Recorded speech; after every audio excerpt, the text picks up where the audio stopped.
கனவில் வணங்கும் நட்சத்திரங்கள். யோசேப்புக்கு தேவன் ஒரு அதிசயமான கனவு காண வைத்தார். அவன் சகோதரர்கள் அனைவரும் அவனை வணங்குவதைக் காண்கிறான். இந்த கனவு அவன் வாழ்க்கையவே மாற்றி வைக்கும் ஒரு தொடக்கமாகியது. சகோதரர்களால் துரோகம், பொறாமை மற்றும் கோபம் காரணமாக யோசேப்பின் சகோதரர்கள் அவனை ஒரு வெறுங்கிணற்றில் வீசிவிட்டனர். பின்னர் அடிமையாக எகிப்திய வணிகர்களிடம் விற்றனர். சிறையிலிருந்தும் விசுவாசம், தவறு எதுவும் செய்யாமல் யோசேப்பு சிறைக்குள் தூக்கப்பட்டான். ஆனால் அவன் நம்பிக்கையை இழக்கவில்லை. தேவனைப் பற்றிய விசுவாசத்தில் நிலைத்திருந்தான். ராஜாவின் கனவுக்கு விளக்கம். ஏகபாராதிகாரராக இருந்த பார்வோனுக்கு கனவுகள் விளங்கவில்லை. யோசேப்பு தேவனின் ஞானத்தினால் அந்த கனவுகளுக்கு விளக்கம் கூறினார்.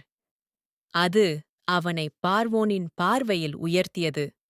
அடிமையிலிருந்து அமைச்சர் வரை யோசேப்பின் வாழ்க்கை திரும்பியது. அவன் எகிப்தின் 2வது பெரிய அதிகாரியாக உயர்ந்தான். அவனை விற்ற சகோதரர்களே பின்னர் அவனை வணங்கி நின்றார்கள். தேவன் அவரை உயர்த்தினார்.